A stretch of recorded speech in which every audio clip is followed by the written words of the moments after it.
जय गुरुदेव। अतुलित बलधामं स्वर्णशैलाभदेहं दनुजवन कृशानुं ज्ञानिनामग्रगण्यं सकलगुणनिधानं वानराणामधीशं रघुपतिप्रियभक्तं वातजातं नमामि। भारतीय संस्कृति में रचा बसा पवित्र देवत्व पूर्ण अगर कोई नाम है तो वो भगवान हनुमान जी का है। हनुमान जी जिनका नाम लेते ही आनंद का प्रस्फुरण होने लगता है, रोमांच, उत्फुल्लता और वीरता की जागृति हनुमत शब्द से ही फूट पड़ती है। संपूर्ण ब्रह्मांड में हनुमान जी एक ऐसे देवता हैं जिन्होंने संपूर्ण लोक को पावन किया, जग का मंगल किया। हनुमान जी जिनका जन्म मां भगवती अंजनी के गर्भ से हुआ, इसलिए उनका नाम आंजनेय पड़ा। वे हनुमान जी वायु के पुत्र थे। वायु की कृपा से उनमें जीवन संचार हुआ, इसलिए वे वायु पुत्र भी कहे जाते हैं। उनके पिताजी का नाम केसरी था। वे वानर राज केसरी की संतान हैं, इसलिए उनका एक नाम केसरी नंदन भी है। हनुमान जी 11वें रुद्र हैं। भगवान शिव शंकर त्रेता युग में स्वयं राम जी की सन्निधि प्राप्त करने के लिए जो दिव्य स्वरूप धारण करते हैं, वो हनुमान जी का ही रूप धारण करते हैं। शंकर स्वयं केसरी नंदन, स्वयं भगवान शिव शंकर हनुमान जी बनकर निरंतर राम काज करबे को आतुर, प्रभु चरित्र सुनबे को रसिया, राम लखन सीता मन बसिया। यह हनुमान जी का ही दिव्य स्वरूप है, उन्हीं का गुण है जो हमारे अंतःकरण को आनंदित करता है। मां भगवती सीता जी ने उन्हें आशीर्वाद दिया, अजर अमर गुण निधि सुत हो। वे अजर अमर हैं। अजर अर्थात वे वृद्धावस्था को प्राप्त नहीं होंगे। अमर हैं अर्थात वे अनंत काल तक इस धरा पर हैं। जो कोई भगवान का कीर्तन करता है, भगवान नाम का जहां उच्चारण होता है, वहां हनुमान जी स्वयमेव पहुंच जाते हैं। बाल्यकाल से ही उनमें अपरिमित शक्ति थी, तेजस्विता थी। हनुमान जी विद्या गुण के निधान हैं। वे जब बहुत छोटे से थे, मां से एक फल के लिए वे कामना कर रहे थे। मां कुछ प्रतीक्षा करा रही थी। इतने में हनुमान जी ने ब्राह्म मुहूर्त में, उदित काल में, जब प्राची की लाली फूटती है, वो लालिमा युक्त भुवन भास्कर, वो आदित्य, वो आभा मंडल सहित जब उदित हो रहे थे, तब हनुमान जी ने मन की गति से उड़ते हुए, वे वायुपुत्र थे, और जाकर के सूर्य भगवान के निकट पहुंच के मानो उन्हें वे ग्रहण करना चाहते थे, उन्हें अपने मुख में दबा लेना चाहते थे। उन्होंने सूर्य भगवान को अपने मुख में दबा लिया। लोक श्रुति है, लोक कथा है कि एक बार जब वो इसी तरह उड़े थे, तब राहु उस दिन जा रहा था ग्रहण लगाने के लिए।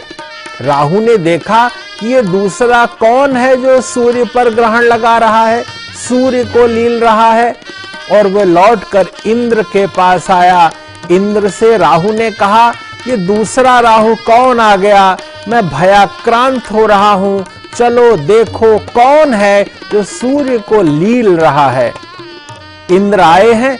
इंद्र ने देखा कि किसी ने सूर्य भगवान को ग्रहण कर लिया है, इंद्र ने वज्र प्रहार किया है, वो वज्र हवा में उड़ता हुआ आया और हनुमान जी की ठुड्डी पर लगा, हनु पर लगा।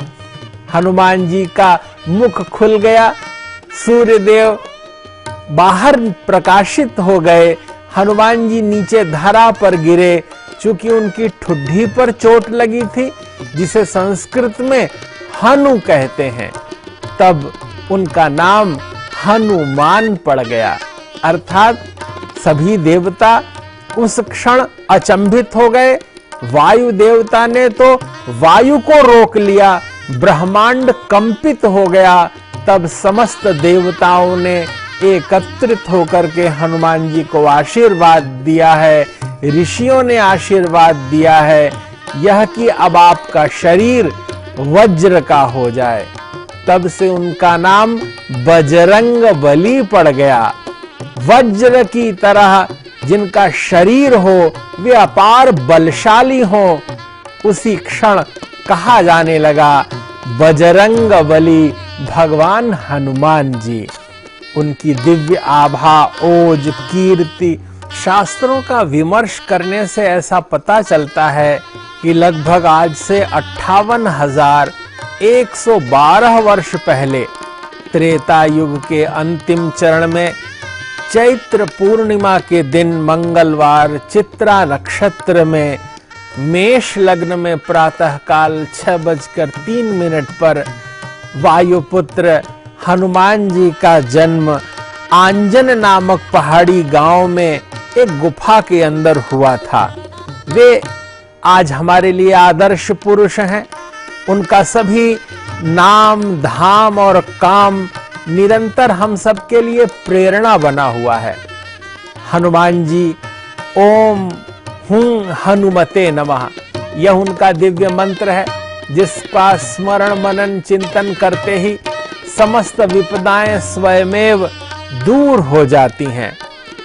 संकट कटै मिटै सब पीरा, जो सुमिरै हनुमत बलबीरा। जो कोई हनुमान जी की याद करता है, उसके संकट कट जाते हैं, उसके जीवन में अभ्युदय, आनंद और उत्फुल्लता आने लगती है। हनुमान जी ही हैं जिन्होंने पंपा सरोवर के तट पर, वहां गंधमादन पर्वत के निकट सुग्रीव से भगवान श्री रामचंद्र जी की मित्रता कराई। मैत्री के वे प्रत्यक्ष अनुमोदन करता हैं। वे योजकस तत्र दुर्लभः, इस संसार में वस्तु और विषय दोनों हो, लेकिन एकाकार करा देने वाले, भक्त को भगवान से मिला देने वाले, अग्नि के साक्षित्व में भगवान श्री राम जी की सुग्रीव से मित्रता करा देने वाले अगर कोई हैं तो वो हनुमान जी ही हैं। हनुमान जी ही समस्त संसार में आनंद और उत्साह की वृद्धि करने वाले हैं। मतंग ऋषि के आश्रम में, वहां जहां शबरी रहती थी, वहां भी हनुमान जी की ही प्रत्यक्ष उपस्थिति के संकेत वाल्मीकि रामायण और अनेक रामायणों में संकेत मिलता है कि हनुमान जी ही संपूर्ण परिक्षेत्र में जीवंत धर्म के रूप में प्रतिष्ठापित थे। हनुमान जी को चमेली का तेल बहुत प्रिय है। एक बार की बात है, जब रामचंद्र जी लंका विजय करने के अनंतर अयोध्या में आकर के अपने आसन पर विराजित थे, वे चक्रवर्ती सम्राट हैं। तब उन्होंने मां भगवती सीता से पूछा कि मां, आप यह सिंदूर क्यों लगाती हैं? मां भगवती जगत जननी सीता जी ने भगवान की उपस्थिति में किंचिदपि स्मेरानन होकर कहा कि जब सिंदूर लगता है तो प्रभु प्रेम करने लगते हैं, इनकी प्रीति प्राप्त होती है, प्रभु का आशीष प्राप्त होता है। बस कुछ ही क्षणों में हनुमान जी ने अपने पूरे शरीर में चमेली के तेल और सिंदूर लगा करके उस सभा में आ गए थे। उस दिन भगवान श्री राम जी ने मानो अंतःकरण से लगा करके हनुमान जी के समर्पण भाव, उनकी चित्त चेतना की समग्रता से पूर्णतः समर्पण का संकेत ग्रहण किया और हनुमान जी को आशीर्वाद प्रदान किया। ऐसे ही वृत्तांत मिलता है कि एक दिन अयोध्या की राजसभा में मोतियों की एक माला भगवान श्री राम जी ने सभी को वे उपहार दे रहे थे। उसी क्रम में हनुमान जी को भी मोतियों की माला मिली। हनुमान जी अपनी दंतावलियों से एक एक मोती को दांतों से जब कुतरने लगे और वो मोती फूट जाता था, तब लोगों ने कहा कि आप क्या कर रहे हैं? इतनी बहुमूल्य माला इस तरह तो समाप्त हो जाएगी, नष्ट हो जाएगी। तब हनुमान जी ने कहा, इस संसार में वो पदार्थ जिसमें राम न हो वो मेरे किसी काम का नहीं है। जो राम का नहीं वो किसी काम का नहीं। जिस वस्तु में, विषय में, विचार में, चिंतन में, क्रिया में भगवत सन्निधि न हो उसका अर्थ नहीं है। हनुमान जी समर्पण और श्रद्धा के प्रतिमान हैं। हनुमान जी का आशीष प्राप्त करने के लिए यह श्लोक अत्यंत मंगलकारी है। हनुमान अंजनी सोनुर वायुपुत्रो महाबलः रामेष्टः फाल्गुन सखा पिंगाक्षो मित विक्रमः उदधिक्रमणश्चैव सीता शोक विनाशकः लक्ष्मण प्राणदाता च दशग्रीवस्य दर्पः। हनुमान जी के ये गुण हैं। हनुमान जी को उनके गुणों का स्मरण कराने से उनमें वो शक्ति चैतन्य हो जाती है। वो पूर्व स्मृति से उस घटना का स्मरण करते ही उनमें उत्साह और एक अद्भुत आवेग आ जाता है और वे मानो दक्षिण दिशा की ओर सीता माँ को ढूंढने के लिए, माँ जगत जननी का पता लगाने के लिए जिस गति मति से दक्षिण की ओर उड़ चले थे, मानो भगवान हनुमान जी उसी तरह तैयार हो जाते हैं। हनुमान जी ही जिन्होंने समुद्र को कुएं जैसा लांघ कर, संपूर्ण समुद्र को लांघ कर वे लंका पहुंच गए और वहां पर मां जगत जननी को ढूंढ लिया। हनुमान जी अपनी मां का नाम सुनते ही प्रमुदित हो जाते हैं, इसलिए बार बार अंजनी नंदन कहने से वे प्रसन्न हो जाते हैं। वे केसरी सुत पिता का स्मरण करने से गदगद हो जाते हैं। वायु पुत्र कहते ही उन्हें अपने दिव्य पिता का स्मरण और वायु के वेग की तरह कार्य करने के लिए निकल देते हैं। वे सीता शोक विनाशक हैं, अर्थात उनका स्मरण करते ही शोकों का नाश हो जाता है। वे संपूर्ण औषधियों को मानो जिस तरह से हिमालय से लेकर के सुदूर दक्षिण में लक्ष्मण जी के प्राण बचाने के लिए उन्होंने औषधि का चयन किया, हनुमान जी का स्मरण करते ही औषधि भी कार्य करने लगती है। इस प्रकार भगवान हनुमान जी का स्मरण, मनन, चिंतन ऊर्जा, ओज और तेज का विस्तार करता है। हनुमान जी की कृपा से ही गोस्वामी तुलसीदास जी भी रामचरितमानस की रचना कर पाए और भगवान राम का दर्शन कर पाए। संसार में यह कथा अत्यंत ख्यात है कि बहुत प्रारंभ काल में गोस्वामी तुलसीदास जी किंचित फुटकर प्रवचन किया करते थे, राम कथा कहते थे, लेकिन वो भगवान राम की कथा कहते कहते भगवान के चरित्र में डूब जाते थे और इतना सविस्तार वर्णन करते थे मानो लोगों को लगता था जीवंत घटित हो रहा है। उनकी कथा सुनने के लिए समस्त देवी देवता भी विभिन्न रूप रखकर आया करते थे। नित्य की बात है, नित्य कर्म करने के लिए गोस्वामी तुलसीदास जी खेतों की ओर जाते, उनके लोटे से बचा हुआ जल एक पेड़ की जड़ पर वह डाल देते थे। एक दिन जैसे ही उन्होंने एक दिन वृक्ष की जड़ पर जल डाला, उससे एक प्रेत प्रकट हो गया। प्रेत ने कहा, मैं मुक्त हो गया हूं, क्योंकि अनादिकाल से मेरी अधोगति हो गई थी, लेकिन आपके द्वारा दिए गए जल से मैं तृप्त हो गया हूं। जैसे ही उन्होंने आशीष प्राप्त कर प्रस्थान मुद्रा को हुआ, उस प्रेत ने कहा, मैं कुछ देना चाहता हूं, आप यथेच्छ वर मांग लें, आपको जो कुछ चाहिए मैं उसकी व्यवस्था करूंगा।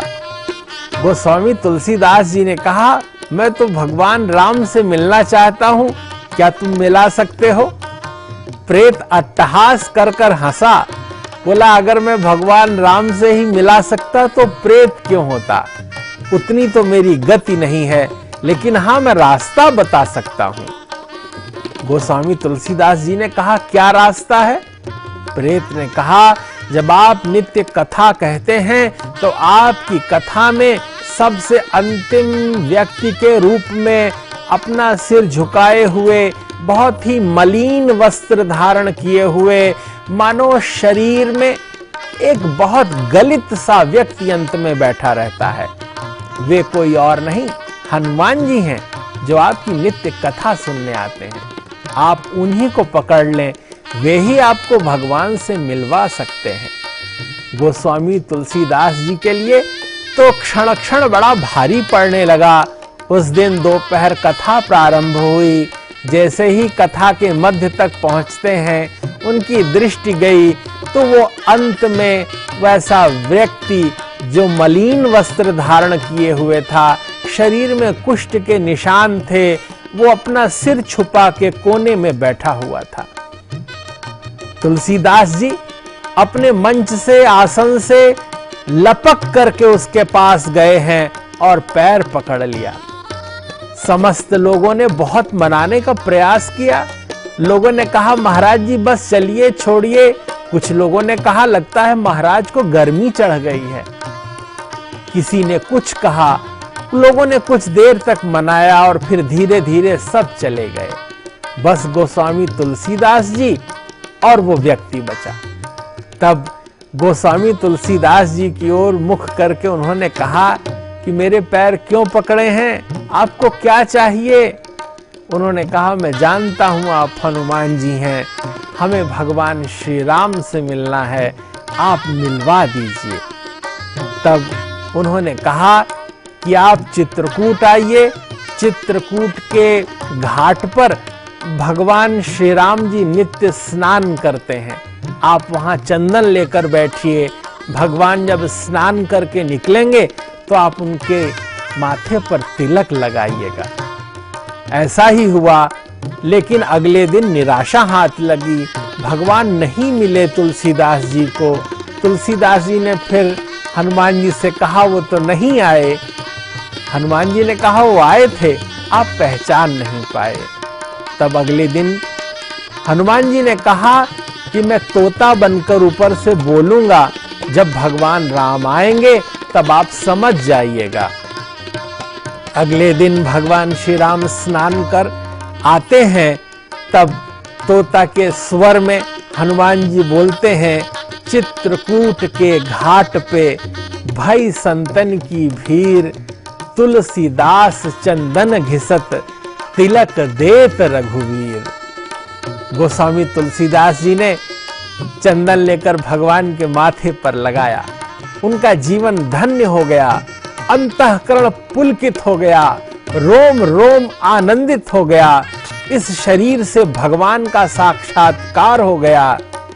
भगवान ने मधुर मुस्कान के साथ आशीर्वाद दिया।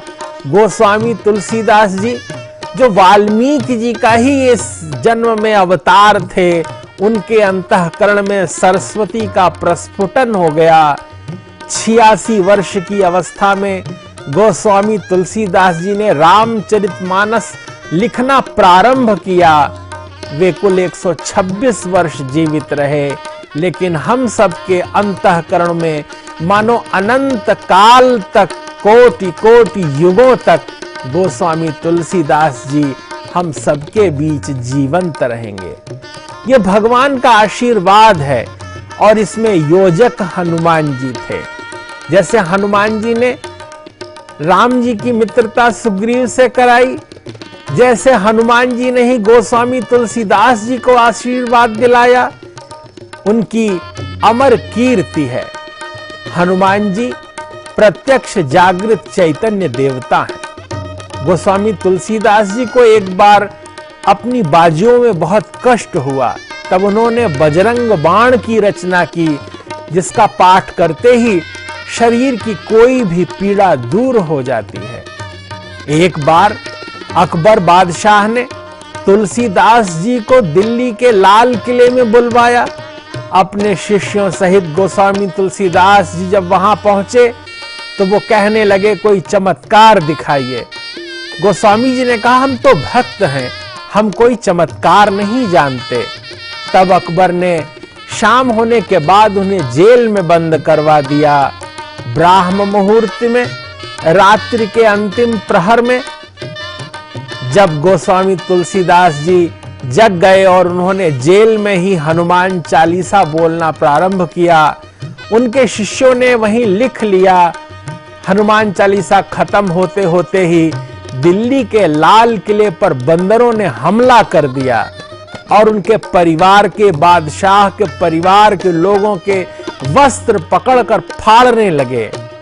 तब वो नंगे पैर दौड़े दौड़े आया और गोस्वामी तुलसीदास जी को जेल से रिहा किया। तभी उसमें लिखा है, जो शतबार पाठ कर कोई, छूटहि बंदी महासुख होई। जो यह पढ़े हनुमान चालीसा, होय सिद्धि साखी गौरी सा। वाणी सिद्ध हो जाती है। तुलसीदास सदा हरिचेरा, कीजय नाथ हृदय मह डेरा। भगवान निरंतर अंतःकरण में व्याप्त दिव्य चेतना से हमारे मन, जीवन और कार्य को व्यवस्थित करते रहते हैं। इस प्रकार हनुमान जी आज भी हैं, वे प्रत्यक्ष हैं, उनकी अनुभूति होती है। और जो कोई भक्त साधक शुद्ध अंतःकरण से हनुमान जी का ध्यान करता है, वे उसके रोग खत्म कर देते हैं, उसके दुख मिटा देते हैं, उसके शत्रुओं को चकनाचूर कर देते हैं। हनुमान जी अजरता और अमरता का वरदान प्राप्त अपने भक्तों को भी दिव्यता का वरदान देते हैं। भगवान हनुमान जी सबके अंतःकरण में व्याप्त होकर नित्य स्फूर्त चेतना के साथ संपूर्ण भूमंडल में कल्याण के जिस कल्पद्रुम के रूप में विराजमान हैं, इस सनातन संस्कृति में, इस संपूर्ण विश्व में हनुमान जी का नाम सबके रोम रोम में अनंत काल तक आनंद, उल्लास और उत्सव भरता रहे। इस दैवीय वेला में हम लोगों के घट घट में, रोम रोम में राम राम का चिंतन, नाम का स्मरण हो। भगवान के नाम, भगवान के धाम, भगवान के काम और भगवान के गुणानुवाद की चर्चा अहर्निश होती रहे। हनुमान जी की कृपा हम सब पर बरसती रहे। हम सब के जीवन में, अंतःकरण में हनुमत चेतना, दिव्य चेतना और प्रभु की वो वांगमयी कृपा, दिव्य अनुभूति के साथ निरंतर रहे। इसी शुभ भावना के साथ हनुमान जी की कृपा आप सबको प्राप्त हो। बहुत बहुत मंगल कामनाएं। जय गुरुदेव, जय महर्षि।